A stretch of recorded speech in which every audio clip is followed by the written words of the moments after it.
There was a time when Aston Villa felt like the sleeping giant that football had almost forgotten about. Now look at them. And the celebrations can start as John McGinn lifts the trophy. A massive club with a huge fan base, a historic stadium, European history, and supporters that never stopped believing. Villa Park has become one of the loudest stadiums in Europe again. The fans are dreaming again. Elite players, an elite manager. Unai Emery has been around the block and he's a fantastic manager. The atmosphere around the club feels alive in a way it hasn't for decades. Something special has clearly been built at Villa Park. It almost makes you forget that in the beginning of the season, these guys were at the bottom of the table. Villa have just played the worst 10 minutes in their 150-year history. But there are signs, worrying signs, if you're a Villa fan. The drop-off from what happened last season, last day of the Champions League, flying high. It's not only tactically as well as individually. And sometimes we are on the field lazy. I don't know why. Unai Emery has been the manager at Aston Villa for 3 years. And in football, that's a long time. Managers don't often last this long because football moves fast. Tactics, systems, and even the way clubs are ran is always changing. Well, it's the first little problem he's had. Everything's gone so swimmingly well since he's gone in there. And you could argue that nearly every player he's managed in his tenure has improved under him because of his coaching. To stay competitive, you have to adapt. And in the summer, it was obvious that Villa needed to tweak their style. With a tough transfer window where rivals improved and Villa didn't, Unai Emery had to find a new way to keep his team dangerous. That meant making the system less predictable and trying to evolve on the pitch. Yet Villa's start to the season was very poor. No wins in the first 5 games and struggling to score goals. The biggest concern looking at the numbers for me with Villa is from an attacking point of view, they've been nowhere near it. Villa's squad is one of the oldest in the Premier League, averaging 28.5 years. Modern football demands younger, faster, more energetic squads, and Villa will eventually have to move players on and bring in fresh blood. Emery has mostly worked with the players he inherited. 9 of the 11 players that started in the goalless draw versus Everton were players that had been at the club before October of 2022. So sooner or later, they're gonna need to actually rebuild. Like many of these players, played under Gerrard. The challenge though is that Emery has always focused on winning now. He likes proven players, even if they're older. The recruitment team may suggest younger talents, but if Emery doesn't trust them, he rarely buys in. Sometimes he's flexible, like when Villa signed John Duran, but more often he leans on experience. That mindset has to shift if Villa are to remain competitive in the long run. He's an excellent coach who gets the best out of his players, but even the best managers eventually need a refresh. That's exactly why Monchi was let go by Aston Villa. His role as the president of football operations had been under the microscope for weeks after a messy summer transfer window and then a rough start to the season. Players had already left training and only found out when the story broke. Even people high up at the club were caught off guard, though most of them agreed that recruitment hadn't gone well and tensions were rising. Depending on who you ask, Monchi's exit was either necessary, mutual, or down to personal reasons. But one thing that everyone can agree on is Villa's summer was chaotic. Financial rules set by UEFA made spending tricky. They had to get their wage bill down and watch their losses. Because of that, they struggled to land their main targets. For example, Villa thought Emiliano Martínez was leaving, but then the guy pulled the Jordan Belfort from Wolf of Wall Street scene. With Martinez's move collapsing late, Villa couldn't bring in their target, which was Mark Flecken from Brentford. Instead, he joined Leverkusen. That situation kinda summed up their whole transfer window. They needed new signings because the squad felt stale. Selling someone like Jacob Ramsey, who was a local favorite, didn't really help the morale either, even though the sale was necessary for financial reasons. Some might argue that the issues all began when they missed out on Champions League football on the last day of the 2025 season. But you could also argue that many of the problems existed before. I mean, what's changed? I mean, sold Jacob Ramsey. That can't be the change. They had a problem with a goalkeeper that was playing hide and seek with himself, and they've now got him back, right? Well, they haven't... That's what's changed. The manager's got to get a grip of it. It's the manager's responsibility. Now though, Emery has fixed a lot of those issues. The team is playing great football and getting results. Week after week, they keep winning. Plenty in the area here.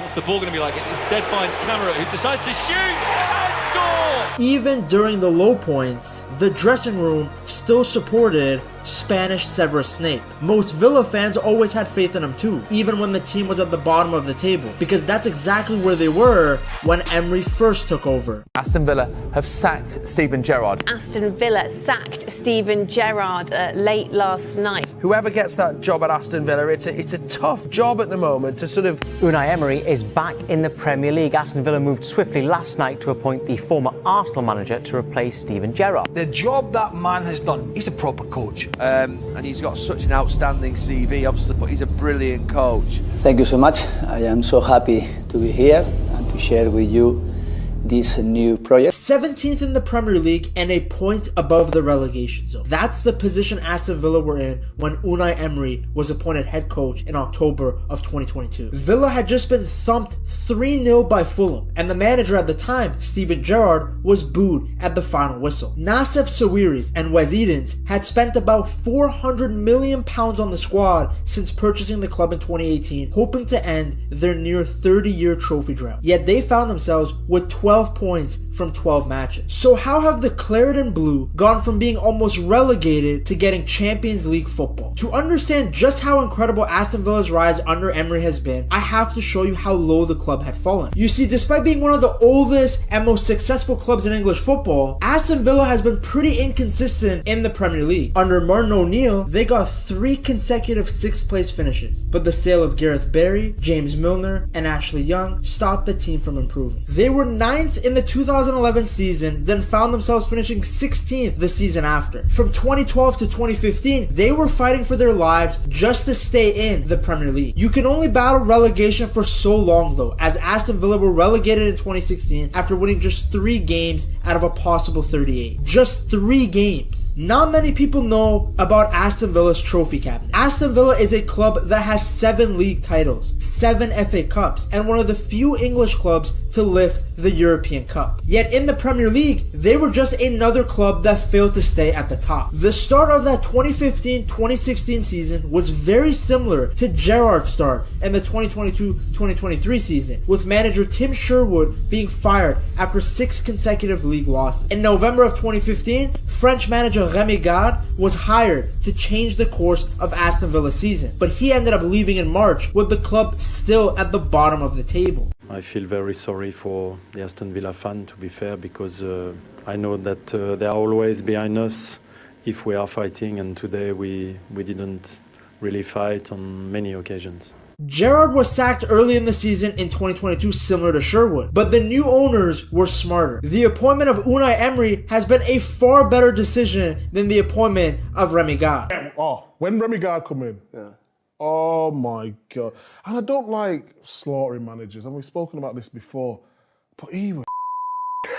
Aston Villa's first season in the Championship in 2017 was disappointing. Newly appointed manager Roberto Di Matteo was sacked after 12 games with the club as they were in 19th place with only 1 match won against Rotherham. Steve Bruce replaced the Italian but could only lead the club to a 13th place finish. The 2017-2018 season started out poorly for Aston Villa, with the club winning just 1 of their first 7 games. Later in the season, under coach Steve Bruce, they actually did better, winning 24 of their next 46 matches. This good run helped them finish 4th and make it to the playoffs. However, they lost the final match against Fulham and did not move up from the Championship. We fast forward to 2019 now, and Aston Villa are still in the Championship. The club was in complete ruins compared to the former glory they had seen. For the people that don't know, Aston Villa was owned by a Chinese businessman in 2019. Following the playoff final, financial problems began for Chinese business owner Tony Xia. Tony struggled to move money out of China to maintain basic footballing operation. Like, they couldn't even pay the salaries of the players and the staff. What a weird situation to be in as a football club. Facing significant financial difficulty and the threat of the club even existing, Tony sold 55% stake of the team to Nassef Sawiris and Wes Edens. The duo promised significant investment and made immediate changes. They sacked Steve Bruce with Villa sitting 12th in the table after 11 games and appointed Dean Smith. Under Dean Smith, the team improved dramatically and went on a 12-game unbeaten streak. By the end of the season, they had finished 5th in the Championship, qualified for the playoffs, and played in the finals once again. However, this time around, it was a positive result as they won the game 2-1 and got an exciting promotion back to the Premier League. Tammy Abraham, one of the players who the new owners brought in on loan from Chelsea, was phenomenal that season, scoring 25 goals in the championship. With the club back in the Premier League, Nassef Sawiris and Wes Edens began to invest even more. After all, their previous investments in Tammy Abraham, Tyrone Mings, and El Ghazi had turned out well. In the 2020 season, Aston Villa made 15 signings, which included Mings and El Ghazi to permanent contracts, alongside Trezeguet, Matt Targett, and Douglas Luiz. With so much money spent, it was expected that the club would remain in the English top flight easily, but they couldn't have been more wrong. Villa started the season in 17th place and ended it in the same spot. They won just 9 games and were only 1 point away from the relegation on the last match day with a 1-1 draw against West Ham. They also lost the EFL Cup final 2-1 to Manchester City. The one shining light was the emergence of Jack Grealish, who was their top scorer and assister with 8 goals and 6 assists. But it was understood that signing big players wasn't going to be enough. They had to sign the right players and adapt their plan. In the next season, Aston Villa spent another £100 million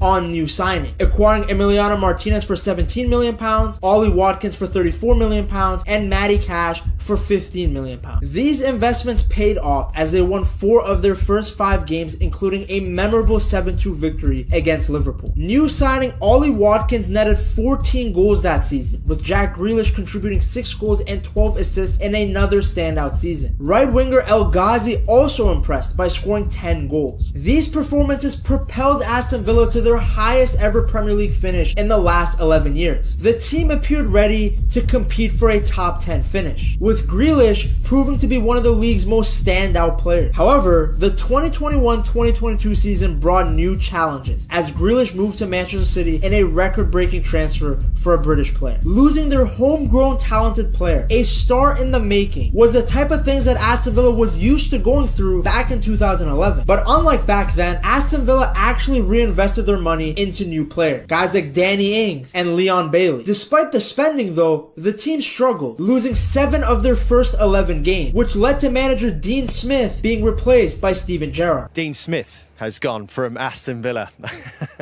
Gerrard, a legendary midfielder with a successful coaching stint at Rangers, arrived with high expectations. His initial start was positive, with Aston Villa winning 4 of their next 7 games as they moved up to 11th place by the end of 2021. Seeing this progress, Gerrard was backed in the January transfer window, as Villa signed Coutinho on loan from Barcelona and Digne for £25 million from Everton. But the results in the new year were poor. Aston Villa lost 4 games in a row to West Ham, Arsenal, Wolves, and Tottenham. When Gerrard had taken charge of the team, they were in 15th place, and he helped them finish, 14th. Hardly the progress the owners wanted to see. The 2022-2023 season saw more troubles, even though Gerrard had gotten the players that he wanted. The team underperformed, struggling with both wins and goals, managing just 2 wins and 7 goals in the first 11 games. After an embarrassing 3-0 loss and finding themselves in 16th place, Gerrard was sacked.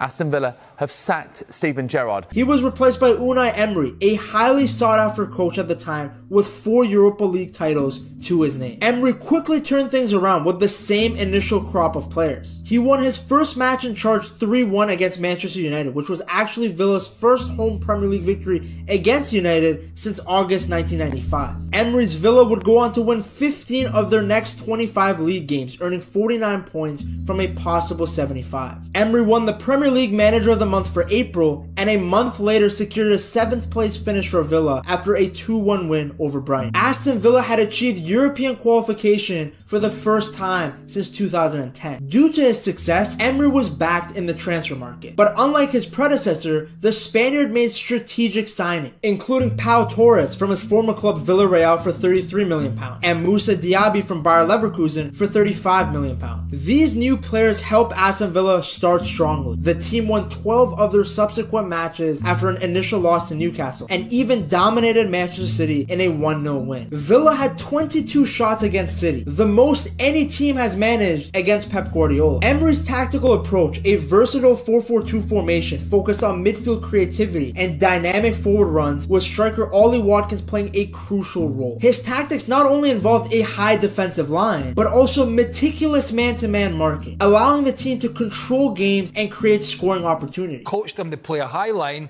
like a lot of the teams these days. They squeeze the game, they're powerful, they pass the ball. Emery won 31 of his first 50 games in charge, which is 2 more than what Pep Guardiola managed in his first 50 games in charge of Manchester City. Under Emery, Aston Villa had one of the best attacks in the league, and their performances showed that they deserved Champions League football. In the 2024-2025 season, they were competing under the bright lights of the Champions League. They showed that not only were they able to compete with Europe's biggest teams, but that they belonged. They beat Bayern Munich, they pushed PSG further than any other Premier League team was able to. Especially when you watch them in Europe run, the only team to beat PSG in the latter stages was Asensio and Rashford. They finally look like that team again. Emiliano Martínez is making so many saves, you forget that he left the club at one point. Ollie Watkins has found his goal-scoring boots again. Morgan Rogers is showing why Tuchel prefers him to Jude Bellingham for England. The back line is solid again. But of course, more than anyone, Unai Emery